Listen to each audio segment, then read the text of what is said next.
Hey guys, welcome to my channel. Today I've got the Yamaha YSR 50 motorcycle that I will be doing a restoration on. I've been looking for one of these bikes for quite a while.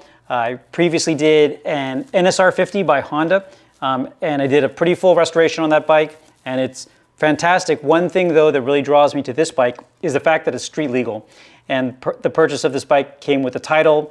It has a California license plate, so I'll be able to register it and ride it around on the street, which is really exciting because as much as I like the NSR and I do ride it around the street occasionally, I'd love to have this on group rides and ride it around a little more carefree than I'm able to the Honda NSR 50. But the bike is in really good condition. The seller is a pretty well-known YSR fanatic. And this bike apparently hasn't been molested. It's all stock. All of the bolts are in the original places and everything actually looks pretty good. And I thought in this video, after I do a quick walk around, may actually try to start it. I'm guessing that the carb probably needs to be cleaned, but I figured I'll see if I'm getting spark first.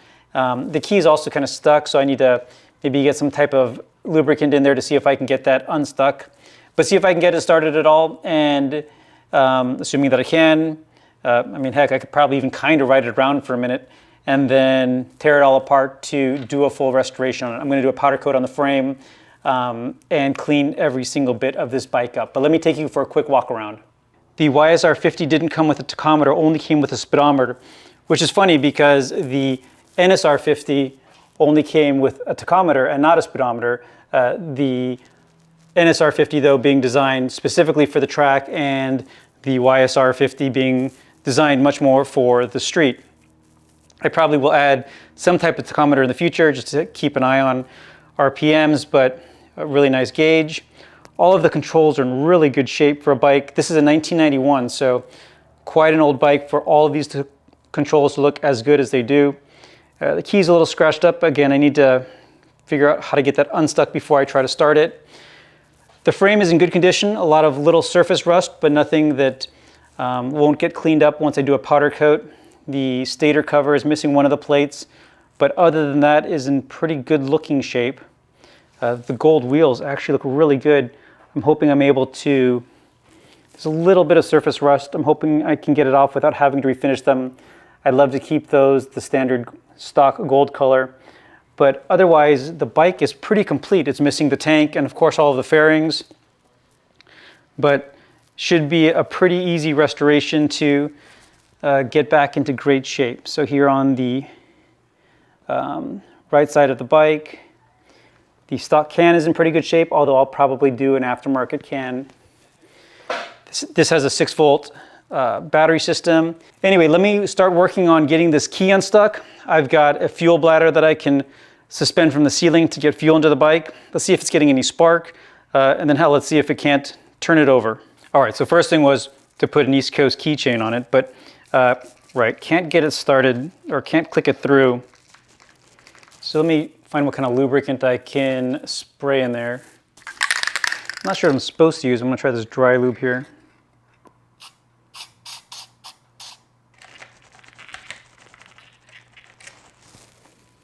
All right, I'm not having any luck with the key. The key also doesn't seem to turn the helmet lock either though. And everything in here feels okay, so I'm wondering if it's not just the wrong key that's in here. In looking at it though, the key comes into just these 3 plugs. There's a black, brown, and red. I don't have the wiring diagram, but just testing it, the black is ground. So I'm assuming the key just closes the circuit between the red and the brown. That would make sense to me. So I'm gonna try jumping that in the harness and hope that that's what hot wires the bike, and then I'll pull off the plug and see if we can get a spark. Okay, so I just threw on another spark plug so that I didn't have to pull the one out of the engine. I have the spark plug wire going into it. I have everything jumped here. So it has some bootleg power at the moment. And let's give it a kick. Heck yeah. Not sure if you can see that or not, but I'm seeing a really good spark. Also sounds like decent compression, so let's try putting fuel in it. All right, so I tried unsuccessfully, and I thought I should show the unsuccessful attempts of just trying to start it with a little bit of starter fluid first.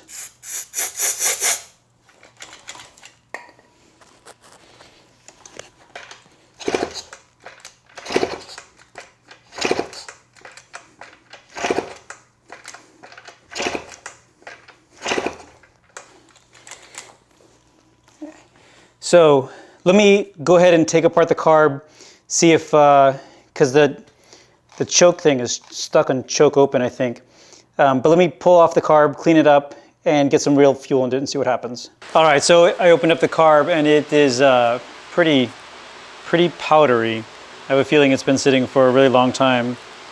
At least the main jet is completely clogged, and I assume everything else is too. So this is gonna require a bit of cleaning. May not get a chance to try to start it today, but let me start cleaning this up. Okay, so I took a week off. Actually, I had some business travel, but back at it. Regarding the key that I thought maybe was just stuck or something, I had sprayed some lubricant in it, but it wasn't moving. It also didn't work for the helmet lock on the bike, so I figured that it may be the wrong key, and when I pulled it off, the number on the back here, not sure if that's gonna focus, didn't match the number that was on the key. So I found a website called Car Locks and Keys that I just provided this number, and for $20 they sent me 2 keys that fit perfectly. So on, and the little lock here to keep the steering from moving once you're parked. So this now works both for the ignition as well as the helmet lock, so that's good to go. Next up is working on the carburetor. Again, it's all gummed up, so I stopped by on my way back from the airport with some of this chem dip that I've used on other carb restorations before. So I'm going to dip this for a couple of hours, really clean it up.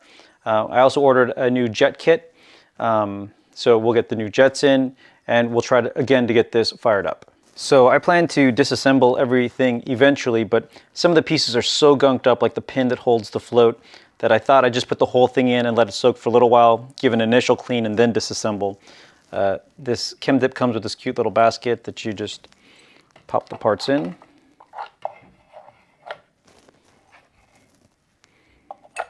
And then it goes for a bath. Now that I've got the key thing figured out, I thought I'd try again to start it with just starter fluid, because maybe my jump start mechanism wasn't set up correctly. So let's give this a go. Engine's on run.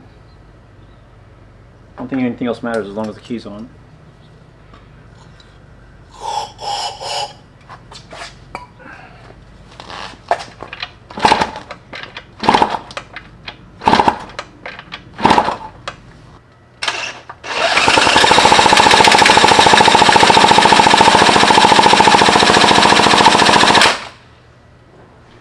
Nada. You know, so I checked that I'm getting spark out of the plug, but I guess I should check that the spark plug itself is getting spark. Let me pull that out.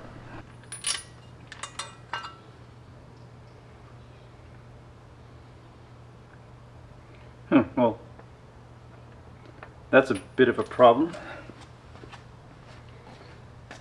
Maybe for different reasons, but if you can see that there's no gap there, that these two pieces are touching, and all that feel of spraying on it is definitely still there. So I guess the reason that I'm worried though is, why is that smashed? Is the piston touching that? Let me make sure this is the right spark plug that should be in here.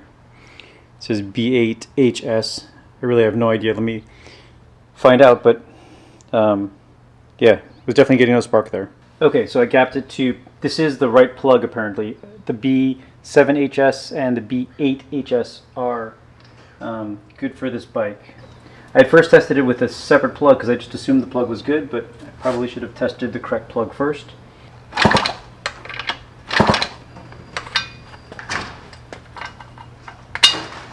Alright, not seeing any spark. This plug is the wrong threads, but let me make sure I can still see a spark out there.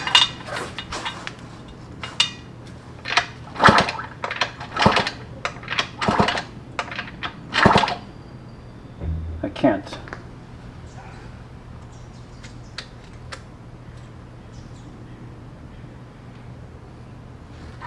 So why not?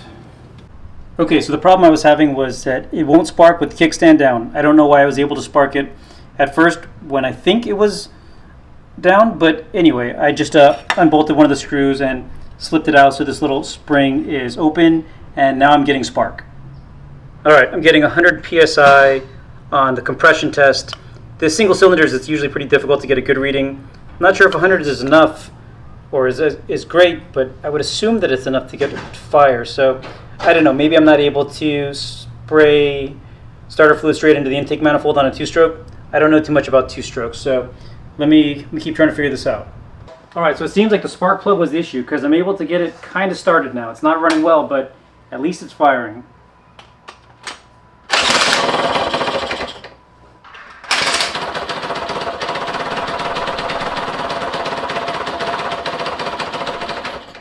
The new spark is a lot brighter with the new spark plug, and that's the difference. That may have been my main difference the entire time, although there was a lot of other things. Well, the spark plug wasn't gapped at all, so that alone was a problem. I was able to test compression though. It's got about 100 psi, so that's good enough. It also gave me the opportunity to clean up the carburetor. I think I could probably clean it a little more, but wanted to have it on to be able to, again, just get this first fire. But I do have compression, spark, and working on the air intake, but happy with that first start because now with that level of confidence I can rip the bike apart, start powder coating stuff, and then on the bench really clean this engine up. Again, happy to have that first start, as weak as it is, at least I got it going. So lots more to come on this build as I tear it apart and start to put it back together. Thank you everybody very much for watching. Stay tuned for more videos and keep on building.